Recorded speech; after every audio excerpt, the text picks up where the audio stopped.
Oh, well, that was a pretty gnarly crash. So I think we're supposed to have 4 of those, but What'd you do? got one down there.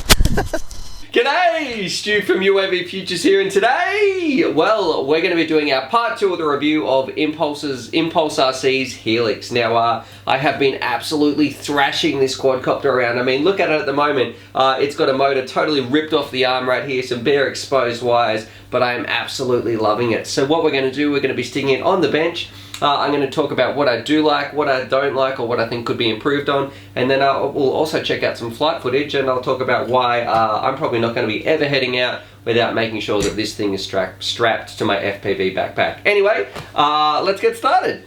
Alrighty, so here's my Helix on the bench, and you can see if you've watched my build video, and I'll leave a little link up here for that, this thing has had a few little changes. So we've got some different colored props on here. I have changed the FPV antenna right here. This is the Shuriken X1 antenna, and this thing is filthy because this has been taking an absolute beating. Every single flying session I have been bringing this with me because this thing, it feels so good in the air. I feel like I'm going to be missing out if I don't pack it in my FPV bag. Now, as far as the build process went, if you have seen the build video, you've seen it was fairly straightforward, but there was one thing I did have a little bit of an issue with, and I do wish they made these ESC bays just a little bit deeper. I don't think it would hurt any of the aerodynamics or any of the plastics or anything like that, but if they were maybe 1 or 2 mils bigger, we could fit in a larger variety of ESCs, because I know the ones that I'm using, the DYS, are about 1 or 2 mils too big. What was the other feature? Oh, just here, something that I do love is just how you can fit your GoPro in right here, so or whatever sort of action camera that you're using. But for me, I actually wish there was another little slit in the side right here where you could run your Velcro from left to right. So not only could you have Velcro going around this way, you could also have Velcro going around that way, sort of holding it tightly in place. Because what's happening to me, my camera is sort of going lopsided sometimes, so it's sort of coming back in on an angle, and it's sort of hanging to one side just a little bit, just enough to make it annoying. Now, I've got the 6-inch version, and I don't know if the 5-inch version is very different, but what I've found is this thing is so stable when you are flying it around. It really feels almost like a glider or an aeroplane, actually, is the best way that I can describe it, because it is a really, really magical FPV experience. So I know it's a top-of-the-line frame, but it is fantastic when you're flying this around. And I don't know if it's the 5-inch props or what's going on a 6-inch frame, or the way that it spreads its sort of area, but it feels great. One of the things at the back here, you'll notice I have snapped off not an ESC, an LED, and that's a bit of a bummer, so I'm not 100% sure how that happens. In the kit, what I've actually sort of come to think is you are paying a premium for this price, so one of the things they could do over at Impulse RC is just include some spare LEDs, because I don't know how much they're going to cost, but you're paying a lot of money for this frame, and you do get a lot of spares, and I guess I've busted one of these, which is a bit of a shame, so it would be nice if they included some of those as well.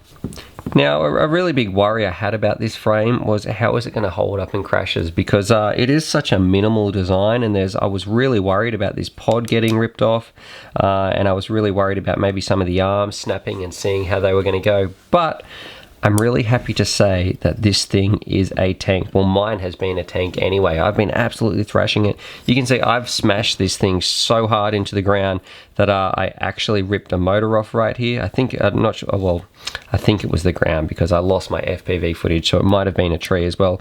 One or the other, I smacked this thing hard enough to rip out all the wires from the bottom of the motor and totally rip the motor off, bell and all and base and all. So, and the arm was fine. So I'm very, very impressed. That doesn't happen too often, actually. So overall, I've really got to say that this is the best performing quadcopter I have. Look, and I do think that it is expensive, and you are paying a lot of money for what you get, but it is the premium, I guess, the top of the range stuff that you are getting. And it really shows when you sort of fly this thing around. It feels like it is the best FPV flying experience that I have. So what I'm going to do now, I'm going to roll some FPV footage and do a little bit of commentary over it. So hopefully you guys enjoy that. But if you're looking for an awesome quadcopter and you don't mind mind dropping a bit of coin, definitely consider checking out one of these, because I know they are a blast to fly around, and so versatile as well. I mean, they are small enough that you really could do some competitive racing with them. Like, their profile is small enough, especially if you get the 6-inch version and you want to rock some 6-inch props.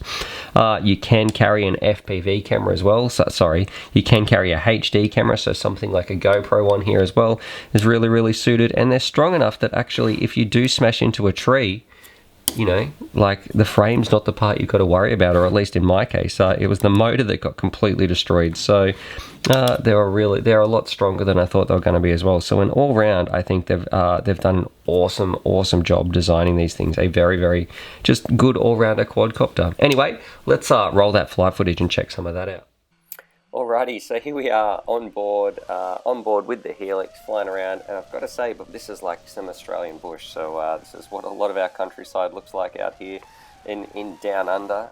So not as lush as you guys up in the northern hemisphere, but this is out here flying around the Helix, and this track was awesome. This is probably one of the best tracks I think we've ever set up as a little team here. It was a lot of fun, and I really like the size of it. But let's get on with the review. So the first thing I want to talk about is just how well the Helix performs in the air when you're actually carrying a GoPro, because you can see it's very, very nimble as it's flying around, and it's handling these corners really, really well, and you really can't tell the added weight of a GoPro. So especially if you have something like a Sessions or something like that, I think that is going to fit perfectly on top of the Helix, because it's really going to be able to cater to that sort of small form factor.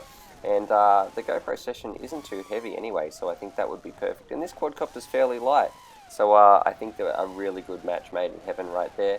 The second thing I want to talk about is if it was a race, if it was time for a race, and you were ready to go and you showed up with one of these and you took your HD camera off, this thing is going to be a weapon. So because you've made it even lighter, it was already fast enough as it was with the HD camera on, but because you've made it even lighter, this thing is going to be extreme.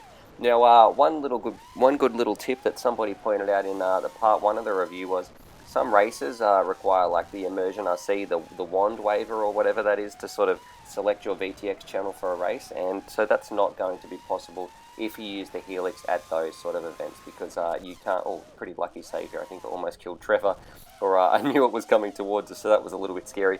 But yeah, you won't be able to change your VTX channel with those wands, so that's something you do need to sort of organize if you are thinking of picking this thing up purely for a racer.